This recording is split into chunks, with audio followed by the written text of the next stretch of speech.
श्री राम जय सनातन। साथियों, मैं बड़े गंभीर विषय पर आज आपके सामने बात कर रहा हूँ। मैं कभी कभी जब मुस्लिम परिवारों के बच्चों को या मुस्लिम परिवारों को देखता हूँ तो मुझे समझ में आता है कि मुस्लिम लोग अपने धर्म के प्रति बहुत निष्ठावान और ईमानदार हैं। जैसे उनका फिक्स है 5 बार नमाज पढ़ना, तो 5 बार नमाज पढ़ते हैं। और बच्चे उनके जो छोटे होते हैं तो उनको समझ आते हैं, तो उनके बच्चे भी धीरे धीरे 5 बार नमाज पढ़ना शुरू हो जाते हैं। उनकी जो भी पूजा पद्धति है धर्म की वो मानते हैं। और कोई बच्चा आनाकानी करता है तो उसको प्रेम से समझा के भी, ये डरा धमका कर भी उसको धर्म के मार्ग में नियमों को पालन करने के लिए वो रास्ते में लगा देते हैं। और सरदारों के साथ सिख जो खालसा पंथ है वो भी ऑनेस्ट है, धर्म के प्रति निष्ठावान है। जैसे वो सर पे पगड़ी रखते हैं तो पगड़ी बांधना, अपनी जेब में कंगा रखना, हाथ में कड़ा रखना, ठीक है ना, तो वो भी अपने धर्म के नियमों का पालन करते हैं। लेकिन जब बात हमारे सनातन हिंदू धर्म की आती है तो हिंदू धर्म आज के परिप्रेक्ष्य में जहां तक मैं समझता हूं कि केवल एक मजाक का विषय, मतलब परिवार में भी बनाते हैं।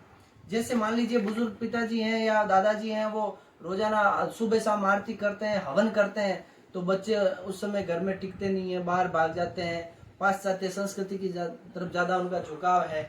और टीवी देखना, मोबाइल देखना, या मतलब क्या है कि अंग्रेजी पाश्चात्य संस्कृति जो है उनकी तरफ उनका रुझान होना और पूजा को एक मजाक का विषय समझ लेना, ये मतलब हमारी जो युवा पीढ़ी और आने वाली पीढ़ी ऐसा होने लग गया था।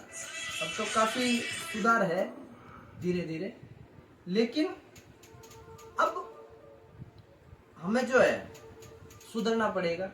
बच्चों को भी, युवाओं को भी और प्रत्येक सनातनी को भी सुधरना पड़ेगा। बहुत से उदाहरण है। जैसे कोई मान लीजिए छत पे खड़ा होकर सूर्य को अर्घ देते हैं, जल चढ़ाते हैं, तो आसपास के बच्चे हंसते हैं उन चाचा अंकल को देख करके। ऐसा नहीं होना चाहिए। ये पूरा वैज्ञानिक तथ्यों पर आधारित हमारी सनातन संस्कृति, परंपरा और धर्म है। लेकिन हवन पूजा है तो वो खुद वातावरण को शुद्ध करने के लिए, ऑक्सीजन पैदा करने की एक पद्धति है, संस्कार है। इसलिए हमें ये जरूरत आज के समय में महसूस होनी चाहिए कि हमारे बच्चों को, युवाओं को उनकी दैनिक दिनचर्या सही हो। वो सुबह उठे तो नित्य क्रम उनका बिल्कुल टाइमिंग अकॉर्डिंग टू टाइम हो। योग करे, प्राणायाम करे, व्यायाम करे, उनके साथ में नहाना धोना, और इसके साथ में शारीरिक रूप से व्यायाम के माध्यम से मजबूत बने। और अपने बच्चों से कम आप सिखाएंगे तब होगा। उनको आप गणपति मंत्र, गुरु मंत्र, गायत्री मंत्र, वैदिक मंत्र, स्तोत्र, कवच पाठ, ऐसा आप उसको आदत डालेंगे। बेटा बैठ, आसन पर बिठाएं, उसको रोजाना पूजा करने का विधान बताएं, पूजा करवाएं और आरती उससे रोजाना करवाएं, उसको आदत में लाएं रोजाना, तो वो सीखेगा। और सीखेगा तब वो खुद भी मजबूत होगा, अध्यात्म के क्षेत्र में भी वो मजबूत होगा और धर्म के क्षेत्र में मजबूत होगा कि वो मानसिक रूप से भी मजबूत होगा, उसका मन भी प्रफुल्लित होगा, और तब जाकर के जो है धर्म की रक्षा संभव है।